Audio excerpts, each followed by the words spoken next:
Professor Arthur Damasceno na área de Direito Constitucional e a gente retoma o nosso curso, a nossa preparação e hoje trabalhando um assunto muito legal, um assunto gostoso.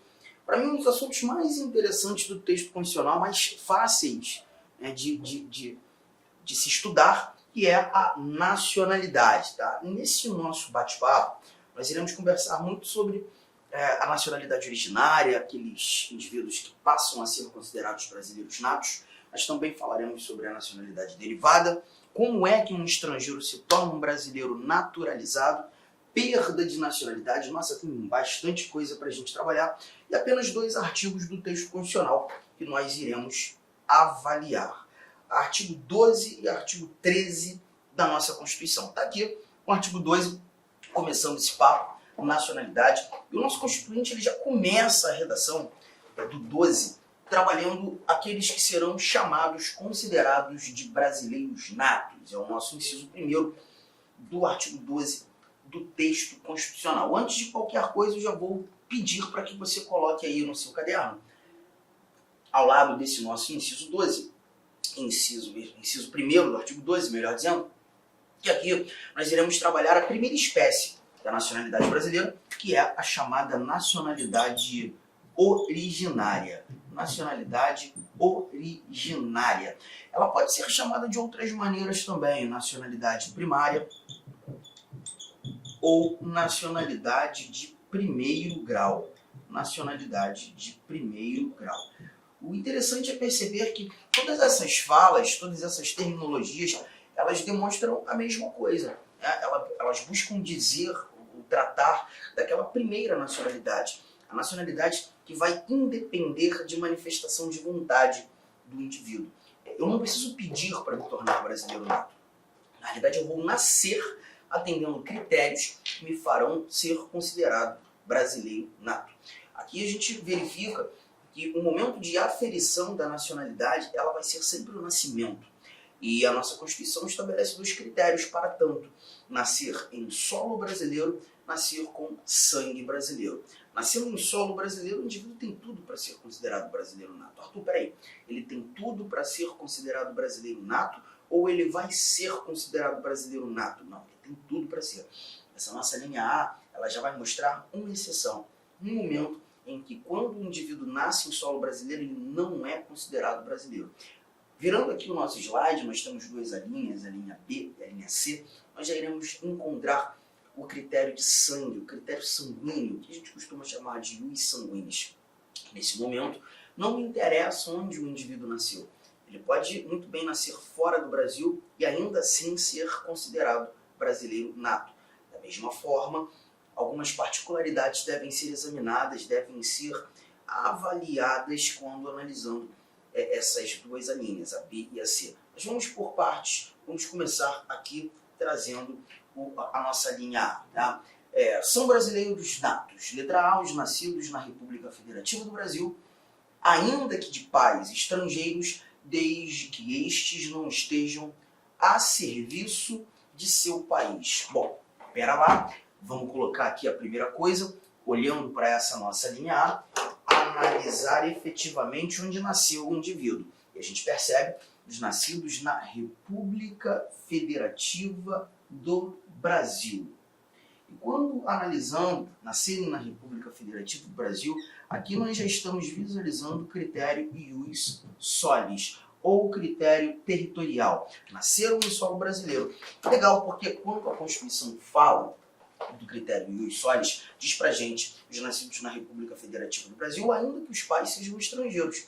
Num primeiro momento, nem me interessa a nacionalidade dos pais. Ainda que os pais sejam estrangeiros, esse indivíduo tem tudo para ser considerado um brasileiro nato. Arthur, mas tem desde que aí, né, uma condição, sim, olha aqui, ó, desde que estes não estejam a serviço de seu país. Eu gosto muito nessa parte final de separar os 2 pronomes que aqui são apresentados. Você tem um primeiro pronome, o pronome demonstrativo estes. Esse pronome é muito importante, desde que estes não estejam a serviço, segundo pronome, de seu país. Vamos lá. Primeira coisa é que esse pronome primeiro citado, o estes, ele está no plural. E isso tem uma relevância, tá? E eu vou levar em consideração aquilo que o texto constitucional nos apresenta, mas também falar algumas coisas que a doutrina acaba nos contando. Vamos imaginar o seguinte: você é um embaixador brasileiro, ou embaixadora brasileira, mas peço licença até para trazer o gênero único, tá? Você é embaixador brasileiro desculpa, embaixador norte-americano, vamos falar assim. Você é um embaixador norte-americano e foi designado pelos Estados Unidos para exercer seus serviços aqui no Brasil.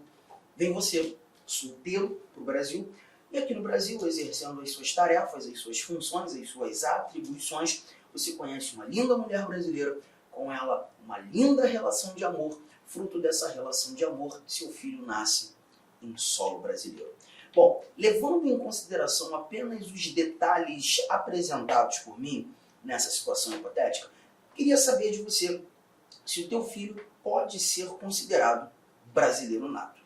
Não se esqueça que você é um estrangeiro a serviço de seu país. Mas certamente, se você prestou atenção em todos os detalhes que eu levantei aqui, você vai me dizer que sim, é possível sim, será considerado brasileiro nato pelo fato da mãe do seu filho ser uma brasileira. E aí eu levo em consideração aquele primeiro pronome. O primeiro pronome está no plural. Olha aqui, ó, os nascidos na República Federativa do Brasil, ainda que os pais sejam estrangeiros, desde que estes não estejam a serviço de seu país. E quando eu leio estes, eu estou falando do pai e da mãe. Estamos tratando dos dois. Olha como a história muda completamente. Perceba, vamos imaginar que você é o norte-americano a serviço dos Estados Unidos, foi designado para exercer as suas atribuições no Brasil e você vem casado com uma norte-americana. Os dois estão aqui quando o filho nasceu. Tá? O interessante é que nesse momento você está a serviço, a sua esposa não está a serviço, mas ela veio em decorrência do seu serviço. Os dois estrangeiros estão aqui em decorrência do serviço pai e mãe. Nessa linha de raciocínio, chegaremos à conclusão que por mais que vocês tenham 30 filhos, eu sei que isso não vai acontecer, mas os 30 filhos de vocês não serão considerados brasileiros natos. Pelo simples fato de encontrarmos pai estrangeiro, mãe estrangeira, os dois estrangeiros aqui no Brasil em decorrência de serviço. Você percebeu? Parte da doutrina, deixa eu te contar uma coisa, parte da doutrina não entende a exigência dos dois estarem a serviço ou dos dois estarem condicionados a serviço. Mas essa discussão é uma discussão doutrinária onde a gente ainda tem uma certa divergência. Então esse tipo de divergência certamente nós não teremos, não há questão de prova, até porque o STF, o próprio Supremo, não asseverou nada nesse sentido. Tá? Mas a ideia seria, para estes que assim entendem, é que se porventura você é um estrangeiro que veio a serviço e conhece uma estrangeira no Brasil, o filho de vocês não seria considerado brasileiro nato também. Mas eu prefiro me ater àquilo que a nossa Constituição estabelece. O pronome no plural nos remete à ideia dos dois estarem aqui condicionados ao serviço. Só que a gente tem mais um pronome ali, o seu. E quando eu trago esse segundo pronome, eu me lembro de uma questão que a gente teve há um tempo atrás, CESP, justamente sobre nacionalidade. Foi CESP que trouxe essa questão. Foi na última prova de consultor legislativo da Câmara dos Deputados.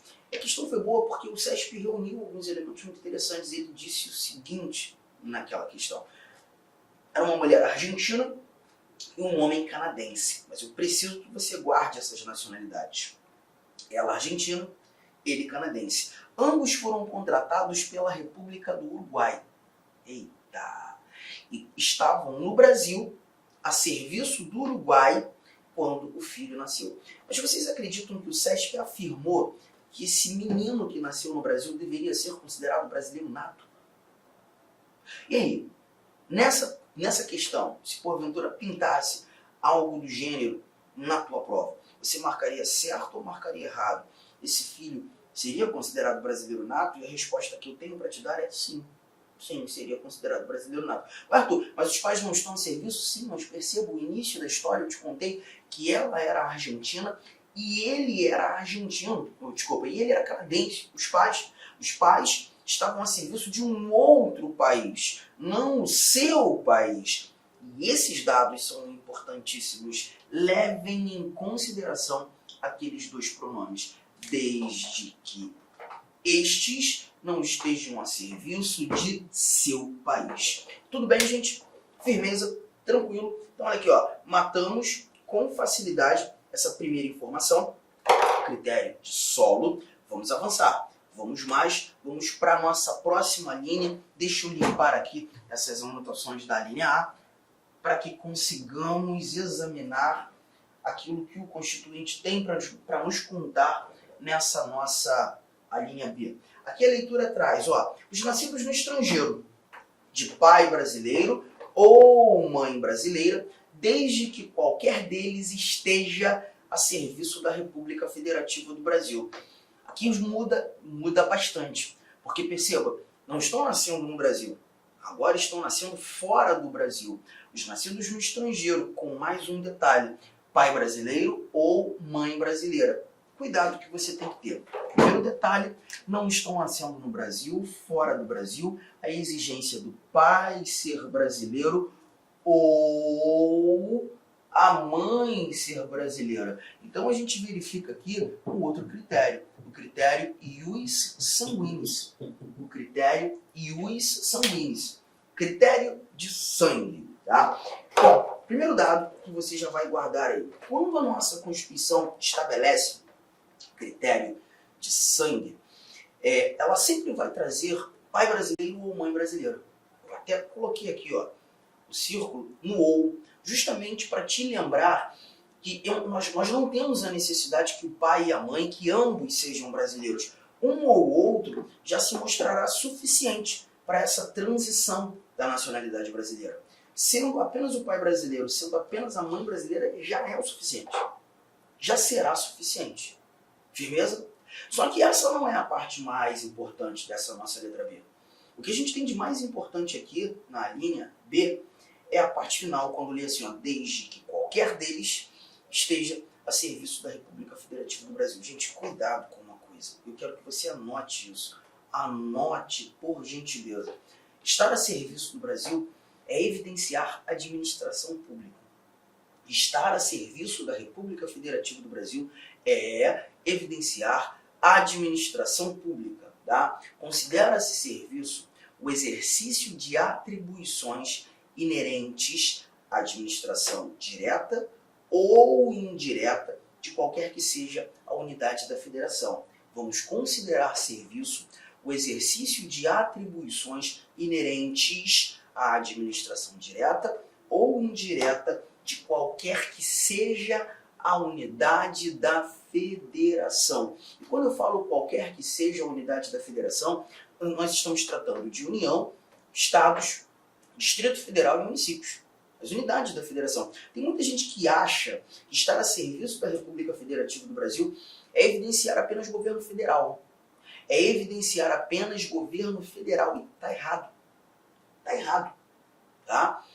Nós temos governos estaduais, nós temos um governo distrital, nós temos governos municipais, por exemplo. Se você é servidor de um município aqui do estado do Mato Grosso, tá? E o prefeito desse nosso município busca implementar um sistema informatizado novo na prefeitura e precisa que alguns servidores façam um treinamento lá nos Estados Unidos.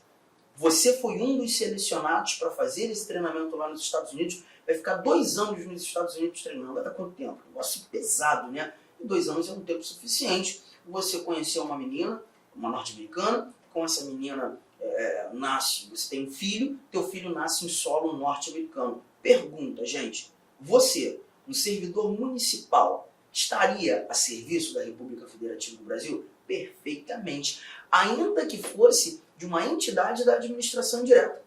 Ainda que fosse uma sociedade de economia mista, uma empresa pública, uma autarquia, ainda assim você estaria a serviço da República Federativa do Brasil. Agora, cuidado. Tem muita questão que vai trazer atletas, por exemplo, atletas olímpicos estão fazendo um treinamento na Europa, vão ficar 3 anos treinando na Europa, todos eles bancados pelo COB, pelo Comitê Olímpico Brasileiro. Estariam a serviço da República Federativa do Brasil? Negativo. Porque Comitê Olímpico Brasileiro, essas confederações desportivas, essas federações, agremiações, nada tem a ver com a administração pública. Ah, mas não está representando o Brasil? Ah, mas em situações desportivas, não tem nada a ver com a administração pública, não tem nada a ver com o poder público. Então a gente não está enxergando serviço. Firmeza? Agora, retomando aquela ideia de você ser um servidor municipal, teu filho nasceu nos Estados Unidos nesse período, no período do treinamento, você está exercendo atribuições inerentes a uma administração local, o teu filho é brasileiro e com um cuidado. Você não precisa fazer literalmente nada para considerar ou para ter o seu filho considerado brasileiro nato de imediato. E certamente um ou outro aqui comigo já deve ter ouvido ou lido que quando um pai brasileiro, quando uma mãe brasileira vê seu filho nascendo fora do Brasil, ele precisa fazer o registro do filho numa repartição brasileira competente, uma embaixada brasileira, um consulado brasileiro, não é isso que a gente escuta? Pois é, mas nessa situação, nessa circunstância, você não precisa. Gente, guarda uma coisa, olha para mim, presta atenção. Bastará ter lido na questão, bastará ter lido no enunciado daquela questão que o pai brasileiro, que a mãe brasileira estavam a serviço da República Federativa do Brasil para que o filho seja considerado brasileiro nato de imediato. Ponto. Independentemente de onde venha a ser registrado. Seja numa repartição brasileira, seja numa repartição estrangeira. Está a serviço da República Federativa do Brasil, é brasileiro nato. Tamo junto. Então aqui, ó, a linha B nos mostrou essa recomendação. Os nascidos no estrangeiro, teu filho nasceu nos Estados Unidos, pai brasileiro ou mãe brasileira, a mãe não é brasileira, mas você é, bastou, suficiente. Desde que qualquer deles, você, esteja a serviço da República Federativa do Brasil, ponto final. Gente, fácil. Aí, a Cláudia, que está nos assistindo aqui agora, a Cláudia manda um WhatsApp para mim e fala assim, professor, eu estou brincando, tá? Vamos fingir. A Cláudia diz, professor, meu filho também nasceu nos Estados Unidos. Eu, o que tem, Cláudia? Pois é, mas eu não estava a serviço da República Federativa do Brasil nesse contexto. E aí, meu filho vai ser considerado brasileiro? Eu viro para a Cláudia e falo assim, Cláudia, olha, ele tem tudo para ser considerado brasileiro sim, tá? Mas não vai ser com base na letra A. Oh, desculpa, na letra B. Não, a letra B não o atende, porque você não estava a serviço da República Federativa do Brasil. Mas calma, Cláudia, a gente tem uma letra C aqui, ó. A letra C diz o seguinte, os nascidos no estrangeiro, pai brasileiro ou de mãe brasileira, desde que sejam registrados em repartição brasileira competente. Deixa eu parar o bate-papo aqui. Desde que sejam registrados em repartição brasileira competente. Vamos fingir que essa nossa letra C, a linha C, terminasse aqui. Já começaria da seguinte forma, Cláudia, olha aqui, ó. Nasceu no estrangeiro o teu filho, né? Nasceu nos Estados Unidos. O pai é brasileiro, Cláudia? Ela, não, o pai não. Meu marido, na época, era estrangeiro, era norte-americano. Eu falei, ah, tá, mas você é brasileira, né, Cláudia? Sim, eu sim, Arthur. Tá aqui então, você é brasileiro. E tem um ou de novo, tá, Cláudia? Então a gente já está percebendo que se teu filho nasceu no estrangeiro, pai brasileiro ou mãe brasileira, mais uma vez a gente verifica o critério de sangue. Tá bom, Cláudia? Fechou? Ela, tá bom, Arthur. Mas e aí? Aí, Cláudia, o detalhe é que agora, o que a gente espera de você é que você tenha feito o registro do teu filho numa repartição brasileira competente. A história do Robson, aquela que eu contei agora há pouco, que é o servidor aqui de um dos municípios de Mato Grosso, a história do Robson foi diferente da tua, Cláudia. Por quê? Porque o Robson, ele estava a serviço do Brasil. Então ele não teve a exigência constitucional de fazer o registro do filho numa repartição brasileira competente. Mas você precisa, Cláudia. Esperamos todos nós aqui que estamos acompanhando a aula, que você tenha feito o registro. Aí a Cláudia vira para mim e fala assim, poxa, Arthur, pois é, mas eu não fiz. Não fiz porque eu não sabia disso. Como eu morava nos Estados Unidos, não tinha pretensão de voltar para o Brasil, estava lá casada, 7 filhos. Caramba, Cláudia. 7 filhos. Eu não tinha pretensão nenhuma de voltar ao Brasil. Nem sabia disso, não estudava direito constitucional. E agora? Não, calma, Cláudia, calma que ainda tem mais coisa aqui. Ó. desde que sejam registrados em repartição brasileira competente, já que você não fez, ou venham a residir na República Federativa do Brasil e optem em qualquer tempo, depois de atingida a maioridade, pela nacionalidade brasileira. Então, Cláudio, o que a gente percebe aqui é que nessa segunda parte, o caminho não é mais para você, tá? O caminho vai ter que ser para o teu filho. É o teu filho que precisa vir ao Brasil, residir no Brasil e optar pela nacionalidade brasileira depois de atingida a maioridade em diante, qualquer tempo após atingida a maioridade. Cláudia, vamos fazer o seguinte, vamos colocar essa letra B e essa letra C no quadro, tá? E é a história do nosso amigo Robson, que está aqui com a gente também acompanhando a aula, e a história sua, Cláudia, que está aqui com a gente acompanhando a aula. Bom, o que a gente viu na letra B foi critério sanguíneo e os sanguíneos, quando verifica o critério de sangue pai ou mãe brasileira, só que o detalhe preponderante aqui era estar a serviço da República Federativa do Brasil. O Robson estava. Você não, né, Cláudia? Então, peraí, letra C para você. Cláudia, os nascidos no estrangeiro, pai brasileiro ou mãe brasileira, mais uma vez o critério e os sanguíneos. Deixa eu colocar aqui, pai ou mãe brasileira. Só que nesse caso, como você não estava a serviço, a exigência do registro em repartição brasileira competente. Aí a Cláudia fala, Arthur, mas eu não fiz o registro. Calma, Cláudia, eu sei.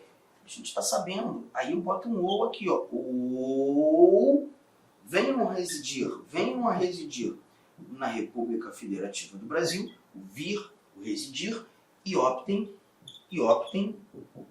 em qualquer tempo, depois de atingida a maioridade pela nacionalidade brasileira. Então agora o caminho passou a ser realmente para o teu filho, Cláudio. Ele precisa vir ao Brasil, residir aqui no Brasil e ratificar a nacionalidade brasileira.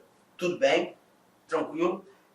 Bom, deixa eu comentar algumas coisas. A gente leu optem, né, no artigo 12, inciso 1º, letra C. Optem. Só que o importante lembrar é que essa palavra opção, aqui citada, o valor semântico é de confirmação, é de ratificação. Porque pensa comigo, Cláudia, o teu filho, ele nasceu com o direito de ser brasileiro, ele carrega sangue, você é brasileira. E se o teu filho nasceu com o direito de ser brasileiro, pois carrega sangue, ele não precisa escolher. Eu sei que o melhor valor semântico, a palavra opção seria escolha, né? Quem faz uma opção faz uma escolha. Todavia, nesse caso não. Nesse caso, essa opção é uma confirmação, é uma ratificação. O seu filho precisa confirmar a nacionalidade brasileira. Só que tem um detalhe, para que o seu filho faça a confirmação, a ratificação, ele precisa vir ao Brasil, ele precisa residir no Brasil, e essa ratificação só poderá ser feita quando ele completar 18 anos. A Cláudia já está me mandando mensagem aqui, ó. A Cláudia já está me falando assim, poxa, deixa eu te contar um pouco mais da minha vida. Eu me separei lá do norte-americano, rapaz, que cara fanfarrão. Nem vou contar a história aqui porque eu não quero ficar expondo muito a minha vida, mas ó, não valia nada. E aí eu me separei daquele norte-americano, trouxe meus filhos todos aqui para o Brasil, e o meu filho, esse da história aí, né, o meu filho, ele veio com 2 anos de idade. Então ele veio e passou a residir no Brasil com 2 anos de idade, até ele completar 18, vai demorar um bom tempo, Arthur. Será que eu, mamãe, Cláudia, não posso fazer essa ratificação pelo meu filho, enquanto ele é menor? E aí a resposta que eu vou te dar, Cláudia, é não, não pode não. Não pode não, porque essa ratificação tem caráter personalíssimo. Cláudia, só teu filho poderá fazer essa ratificação. Somente ele.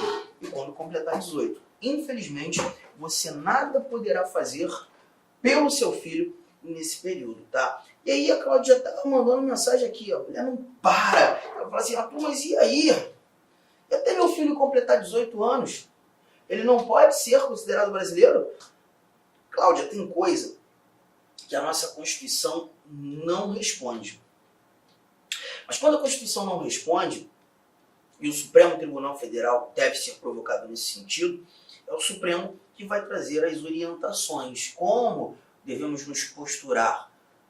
A interpretação do texto constitucional é feita pela corte de cúpula do nosso judiciário. E o Supremo tem uma resposta. Eu só preciso que todos vocês deem aquele print aqui, por gentileza, nessa parte, porque agora a gente vai tratar de como o STF se posturou julgando um recurso extraordinário no ano de 2004. Tem um tempo, né? Mas a história é justamente semelhante a essa que você está vivendo, Cláudia. O julgamento do recurso extraordinário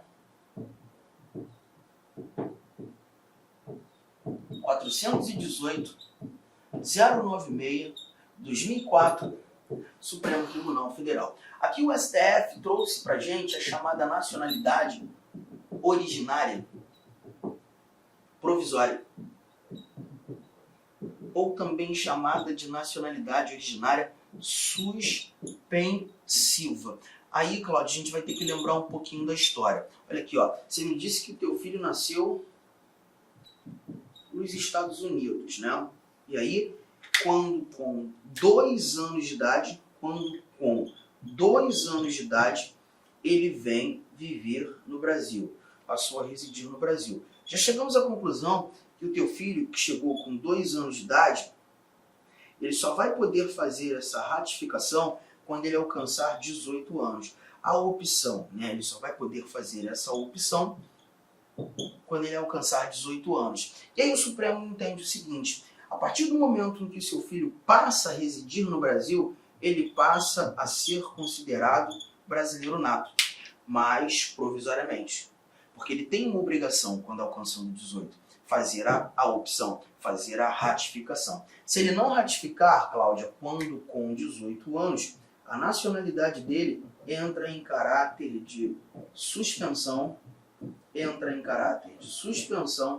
até que ele confirme. Tudo bem?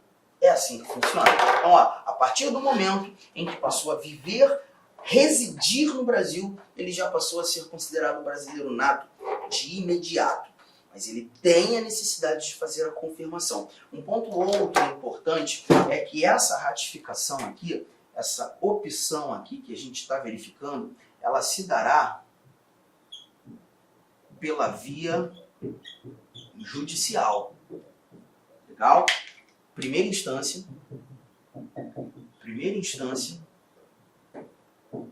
da Justiça Federal. Isso aqui você vai encontrar, Cláudia, lá no artigo 109, inciso 10 da Constituição. Depois você vai dar um confere lá, tá? Mas aqui eu só quero lembrá-los que é um processo judicial. Cláudia, você precisa de um advogado, obviamente, para homologar a nacionalidade do seu filho, tá? E aí a gente conclui da seguinte maneira: Arthur, qual é a diferença de considerar o meu filho brasileiro nato ou não enquanto ele é menor de idade? Sei lá, será que interfere em alguma coisa? Ele teria algum eventual prejuízo? Cláudio, eu vou te responder a título de prova e olhando para o nosso conteúdo programático de direito constitucional, tá? É lembrar que no Brasil, por exemplo, o alistamento eleitoral, né, ser cidadão, estar no gozo dos direitos políticos, o exercício do voto, ele é facultativo aos maiores de 16 anos.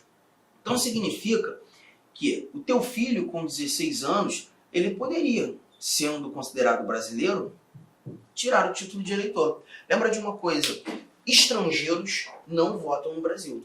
Estrangeiros são inalistáveis. E se o teu filho não fosse considerado brasileiro nato, se ele não fosse considerado brasileiro nato, com 16 anos de idade, ele não poderia tirar o título de eleitor. Nesse contexto, ele já é brasileiro, ainda que provisoriamente. Ele pode tirar o título de eleitor, ele já pode ser considerado um cidadão. Ele já tem cidadania. Só que o detalhe é o seguinte, presta atenção, gente. Obtendo a cidadania, e gente, cidadania e nacionalidade são coisas diferentes. A cidadania nada mais é do que estar no gozo dos direitos políticos, poder votar. Se o teu filho conquistou a cidadania com 16 anos, pois brasileiro nato, ainda que provisoriamente, essa cidadania não o descondiciona da opção. Ainda que ele já seja cidadão, ainda que ele já tenha o título de eleitor, ele tem a necessidade de fazer a opção. Tamo junto? E aí perceba, se ele não optar quando com 18 anos, a nacionalidade dele entra em caráter de suspensão, a nacionalidade brasileira entra em caráter de suspensão, consequentemente, os direitos políticos também serão suspensos, até que ele confirme. Arthur, mas ele tem um prazo para confirmar? Não. Completou 18 anos, ele tem a obrigação de imediato de fazer essa confirmação, a qualquer tempo. Daqui para frente, ele pode fazer a qualquer tempo, mas a partir dos 18 anos. Legal? Cuidado que você tem que ter. Olá, meus amigos, minhas amigas. Inicialmente eu peço licença a vocês, mas esse vídeo é um vídeo demonstrativo do nosso site lá, Concursos, com a intenção das pessoas, nossos futuros alunos, conhecerem a nossa metodologia e conhecerem, claro, a qualidade do nosso curso. Você quer fazer esse nosso curso completo, atualizado, ponto a ponto, curso bastante enxuto, um curso que eu tenho certeza absoluta, se você estudar pelo nosso material, no nosso material irá constar 100% de sua prova. Pode ter certeza disso. Sabe quanto que está o investimento? Parcela única de apenas, olha aí, R$ 149,90. Vai lá, investe lá um pouco no seu conteúdo. Eu sei que aqui na internet, no YouTube, é de graça, tudo bem, a gente coloca esse vídeo aí sem problema nenhum, mas quer estudar, quer ter uma coordenação, vem fazer parte do nosso personal coach, que eu estudo em regime de metas. Aqui não são todas as aulas, não, lá tem outras aulas importantíssimas. Tudo bem? Então venha estudar com a gente, tem um link de matrícula aqui. Qualquer coisa, você pode entrar em contato com a nossa central de atendimento. Espero vocês aqui na Lá Concurso. Forte abraço, fique com Deus, tchau, tchau.